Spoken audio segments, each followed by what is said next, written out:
Is celebrating Christmas biblical? This question always has two types of reaction. Those that say yes, we can celebrate Jesus' birth Christmas, and those that say it is not biblical to celebrate Christmas. Please listen to my reasoning till the end and decide out of truth and tradition whether you want to keep celebrating Christmas or not. Nowhere in your Bible does it state we must celebrate Jesus' birth.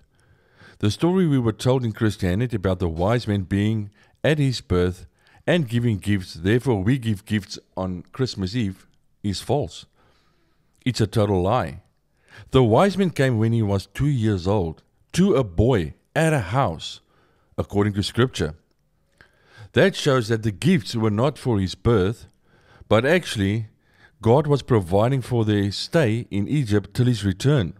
Then people say, but there is nothing wrong with celebrating his birth Christmas. It's such a beautiful thing to celebrate. My question is, why when we say anything that is spiritual in the Bible, that people don't understand, they say you must only do what the literal word is saying. Those people then has an issue with you saying that Christmas is not biblical and actually think you are evil for not celebrating Christmas. Why don't their own logic of only keeping it scriptural not apply when it comes to Christmas and their beliefs? Why do they get angry, is the question. Why can't you let go of the tree and decorations? Think about it. Why is a lie being chosen above what is true?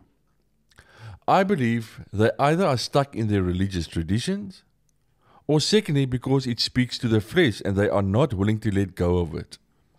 The gifts, the lights, the decor all intoxicate people to a point where they will rather do something that is not scriptural than actually knowing what the scripture truly is saying. If you want to celebrate Christmas, do so. If you don't, it's your choice. But let's make our decision out of scripture and not your understanding or traditions. Ask the Holy Spirit what is truth and what is lies. And let's follow Christ according to our relationship in Scripture.